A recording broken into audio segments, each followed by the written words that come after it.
Hi, everybody. This is Andrea Merida. I'm a member of the Green Party, and I was just reelected to the steering committee of the Green Party of the United States.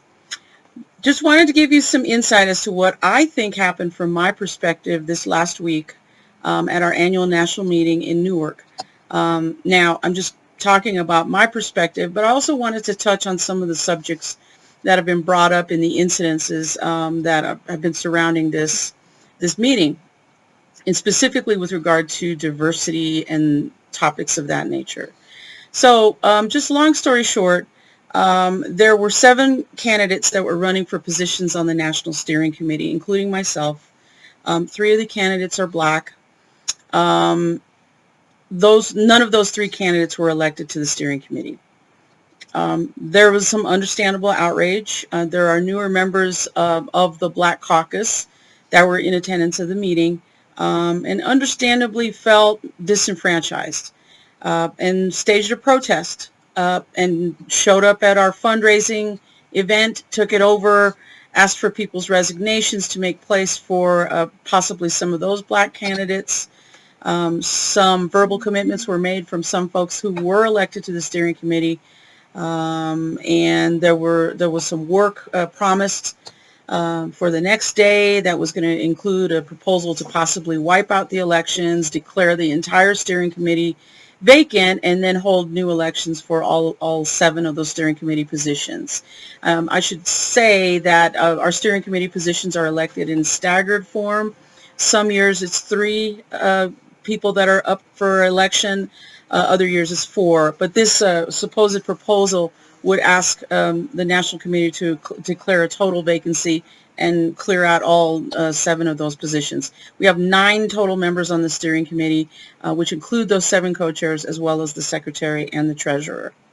Now, I want to say very clearly, I support the protest. I support the show of action in the face of the results of those candidates not having won. And why do I support that action? Simply because here on the left in the Green Party, we do have an issue with white supremacy. And we do have an issue with sort of the quiet, latent racism that seems to manifest in some of our local chapters. And so from years and years of disenfranchisement, some of the people who staged the protest actually are newer Greens who come from the Democratic Party who in my opinion, have an even worse problem with issues of diversity, inclusion, and white supremacy.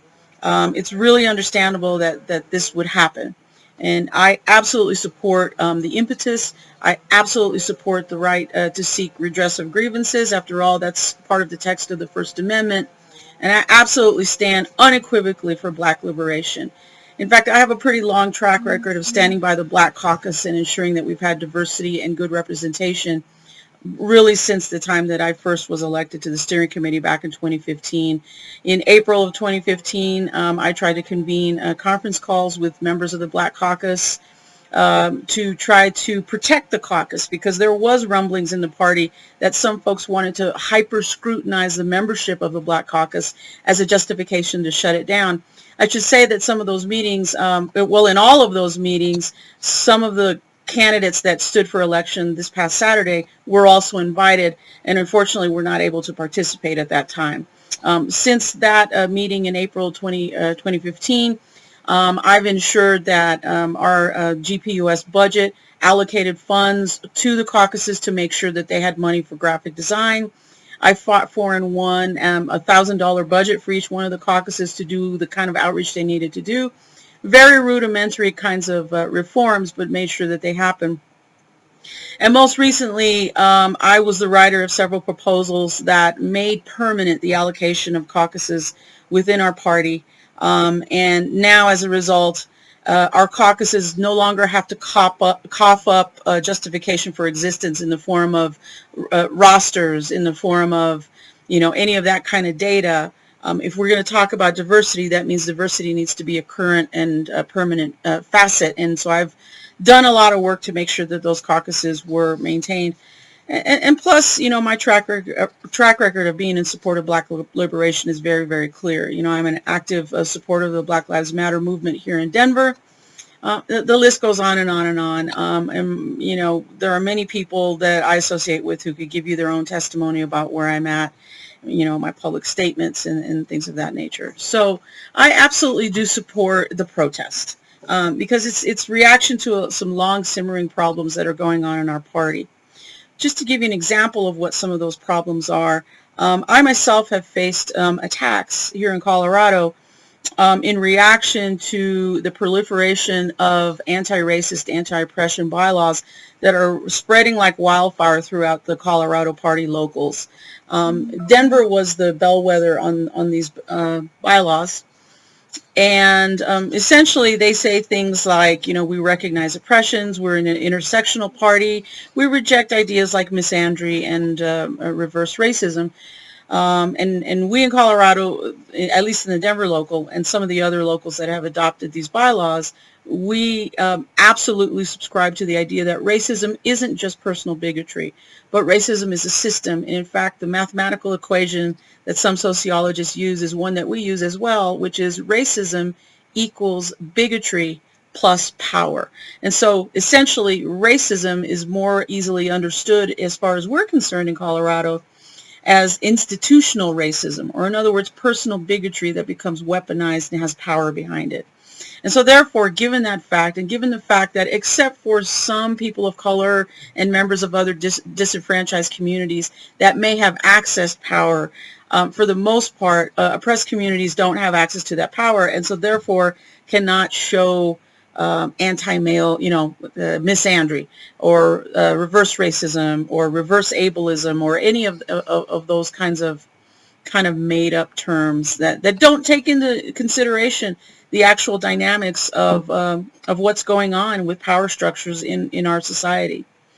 And so as a result of the proliferation of those bylaws, we do have a small contingent of angry, you know, I'll characterize it this way, angry white men of an older age who, you know, have even gone as far as publishing blog posts about why we don't need to concern ourselves with intersectionality, for example. If you don't know what intersectionality is, it's the concept really that my struggle is your struggle.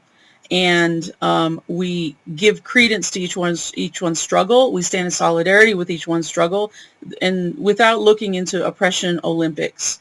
You know, we do recognize that the black struggle and the indigenous struggle in this country, there's a lot of justice that's still lacking. At the same time, white people with disabilities still face a lot of injustice. The white working class in this country exceptionally face a lot of injustice. So there's a lot of righting of wrongs. We believe in Colorado that the way to do it is to not put one community over another as if it's a competition. Competition is a value of capitalism, and so we reject that. But we believe that each human struggle is a valid struggle. And I think that that's aptly contained within at least the core values of the Green Party as well. So as a result of the meeting on Saturday, there was a talk of a proposal coming out that would clear the steering committee and create a new election for all 7 of those positions. As of this date, it is July 18th, it is 1:33 p.m. Mountain Time. There has not been a proposal that's been submitted for consideration to the National Committee. The process in which that would be followed for that proposal would be that a caucus or state party or some other committee within the party would need to present that proposal to the steering committee. The steering committee doesn't approve of proposals. It looks to make sure that there aren't any conflicts with the bylaws. It makes sure that the syntax is right and that it actually makes sense. You know, real mechanical things of that nature.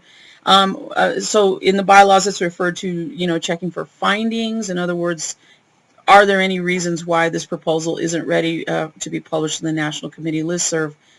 When everything is clear, then they submit it to the National Committee. There's a vote period, and typically with most proposals, it's either a 2-week discussion and 2-week voting period, or for the most part, it's been 2-week discussion, 1-week voting period. There's a quorum limitation that has to be set.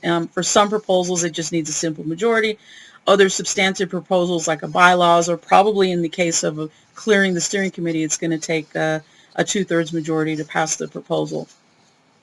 I personally don't know what the prospects of such a proposal would be on the National Committee. It is true that on that Saturday that there were some members of the steering committee that had just gotten elected who were asked to resign, and they verbally made resignations. As of right now, 2 resignations were tendered, one from Darlene Elias from Massachusetts, who is a Latina, another one from Anita Rios, who was a previous steering committee member, but who was elected for, again, after many years. Anita Rios, who is from Ohio, and she's also a Latina. The verbal commitments that were made by other people who claimed that they were going to resign have not been made as of yet. There's been talk on the steering committee that the reason why they haven't resigned is because we need a functioning steering committee. The bills still need to get paid, that sort of thing like that. I will say that the steering committee needs a body of 5 members to have quorum to effect change. And so I wonder what exactly is going to happen with some of the new members of the steering committee. I myself will not resign. And the reason why I won't resign is simply because I'm going to defer to the democratic voice of the National Committee. That is the authority to whom I report. The steering committee reports to that authority as well. We have a democratic process that includes all voices that represent the state parties that are affiliated with GPUS. And democracy to me is just as important as intersectionality. I would say that less than half of all of the delegates possible were actually in attendance at the national meeting. So any actions that would have brought forward would not really be democratic, because we wouldn't have all voices at the table. There's a reason why we don't take votes there at the meeting, and that's because it's a personal expense. And sometimes there's subsidies from state parties to send their delegates to the national meeting, but because it's very hard to afford going to the national meeting, it's therefore hard to get everybody there, and so you really couldn't have any votes. There wouldn't be a way to establish quorum. And so for that reason, we hold our votes online.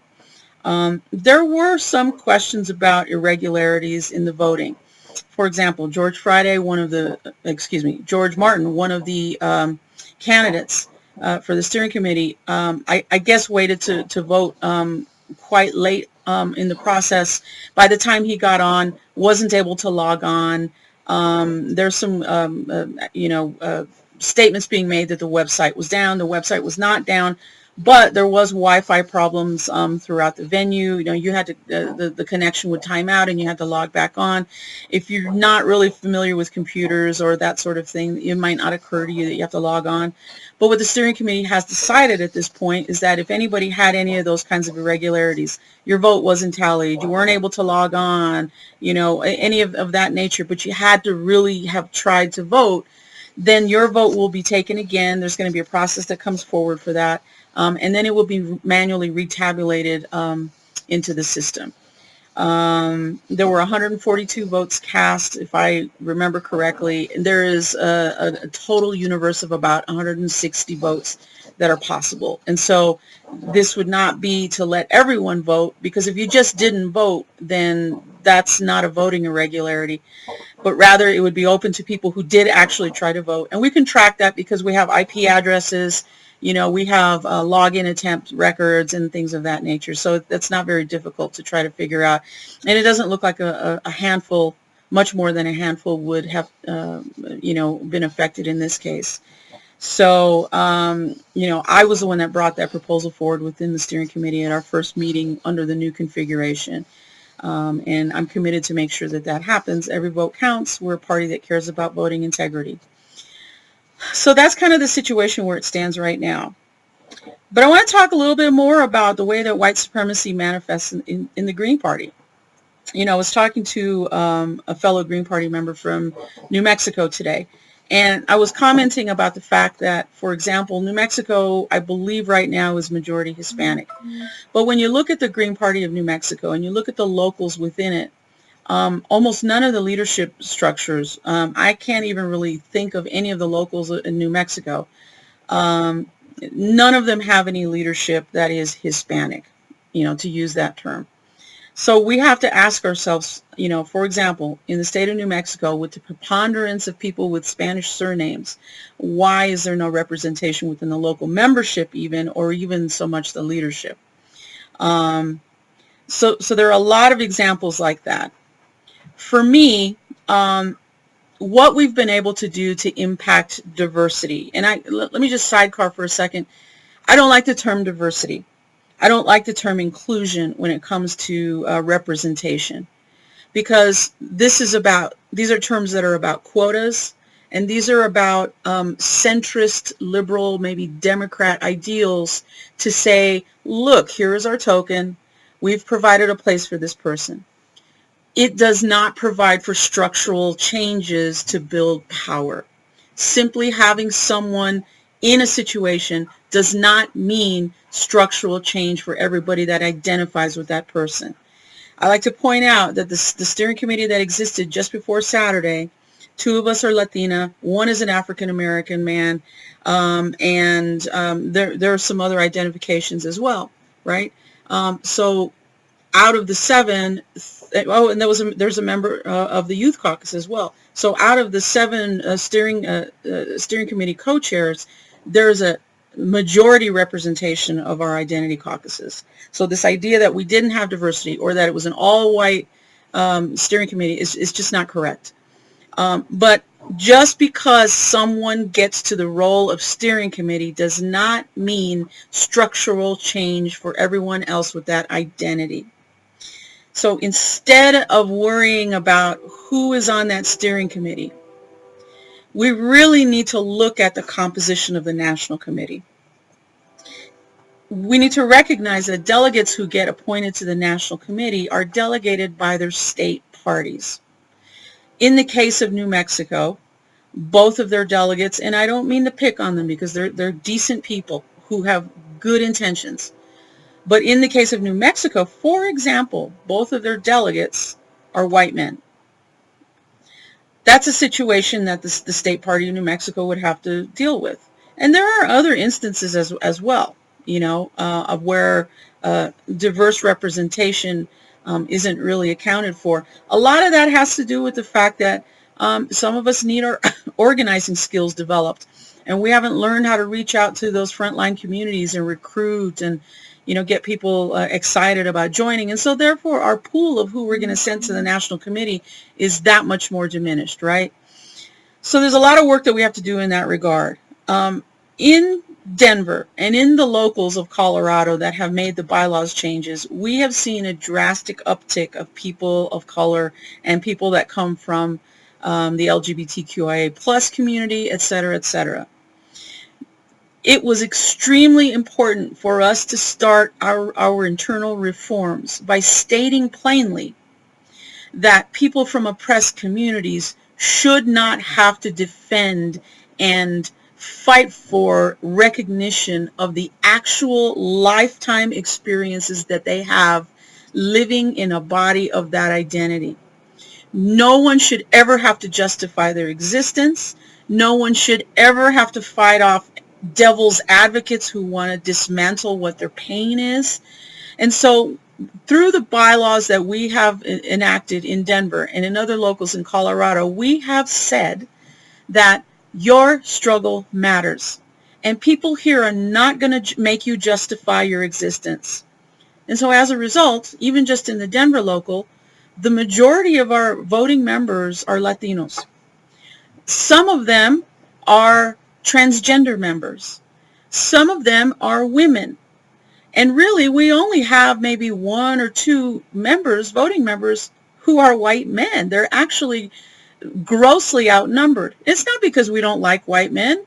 People may not realize my husband is white. But it's because we've created a safe space by drawing that line in the sand that says that you are welcome here. Not just that you're welcome here, but that your struggle is not going to be belittled or made secondary, but that your struggle is valid and that we align ourselves with your struggle. We will fight for your struggle and we will defend you. And as a result, we have serious-minded, diverse membership in our Denver local. our two co-chairs in Denver are female Latinas, myself included. And so we have to codify what we mean, right? We have to not just talk about creating safe spaces to build with diverse populations, but we have to start putting these things in practice. And the issue of mere diversity and just putting in faces of color just because they are of color or other oppressed communities is not going to bring the structural change. In my role as a steering committee member of the Green Party of the United States, I have tried to stretch the boundaries of that role, and I have reached out and I have used the leverage of my position, whatever it is, to try to enact some change. And as I said earlier, I do have a track record of enacting some change, but it's slow going. But just as we expect democracy to work for some people, democracy needs to work for all people. I have a friend that uses a statement, his own saying is, in the absence of structure, privilege dominates. And in too many places in our party, from the local parties all the way up to the national party, there's not enough discipline when it comes to making sure that people's rights are protected. We don't have grievance policies in place. There's no dispute resolution really that happens anywhere. And then when there is a dispute resolution or some sort of a grievance process, you can't always be assured of the fact, if you are a person from an oppressed community, you can't be assured of the fact that the people who are administering that process actually have sensitivity to your issue. So we have a long way to go. Now, does that mean that we have people riding with red hoods here in the Green Party of the United States and who are, your traditional white supremacist Klan leader or neo-Nazi? No, there aren't people of that nature. What we have, though, is a lackadaisical attitude toward creating structural change. And there's too much weight being placed on these kind of liberal Democrat ideals of diversity and inclusion. And we can't, that's a first step, right? But we can't go there. And so one of the mandates that I have for myself, and a challenge that I issue to every other state party around the country, is to do what you need to do to be more inclusive in your state party.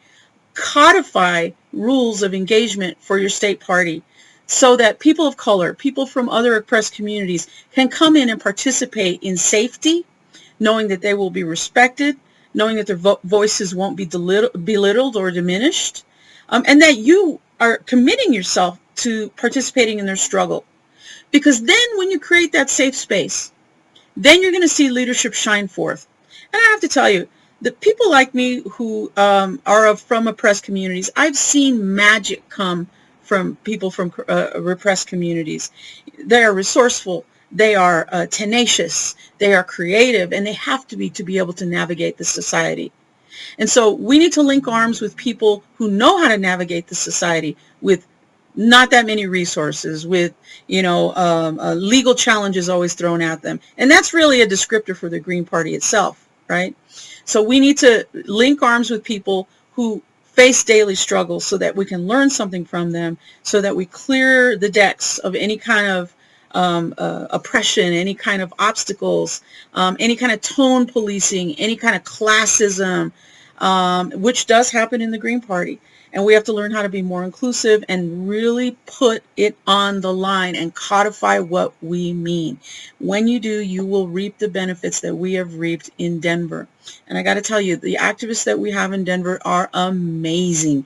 We have people right now that are fighting for a tiny homes project in the middle of Denver to face off gentrification and the criminalization of homelessness. We have an activist in Denver who was part of the team that passed a ballot initiative in the city of Denver to restore an independent voice to the Office of the Independent Monitor, or the office that oversees what happens with police brutality charges, and took it away from the power of the mayor and instead made it an office that is accountable to the people of Denver. We have people right now that are running for school board and are fighting an anti-privatization that have that platform as their campaign platform. We have people that are involved in single-payer health care and Medicare for all. And these are people who are real warriors for the kinds of things that we want to see happen. And we have it because we've been able to set that ground floor about inclusion and about being really serious about what what solidarity really means, what intersectionality really means. And so my challenge to each one of you who are leadership of state or local parties out there is to try to codify some of these things and hold a hard line against privilege and silencing and tone policing and things of that nature. So those are just some of the insights I have about the situation. The video is actually a little bit longer than I intended. I hope that helps. My name is Andrea Merida. I have a website at andreamerida.com. I'm pretty active on Facebook, so reach out to me. Happy to discuss. And I'm going to start having more of these kinds of interactions with you so that you can exchange ideas with me and so that we can learn and grow together. So thanks for watching, and let's keep growing this Green Party. Thanks.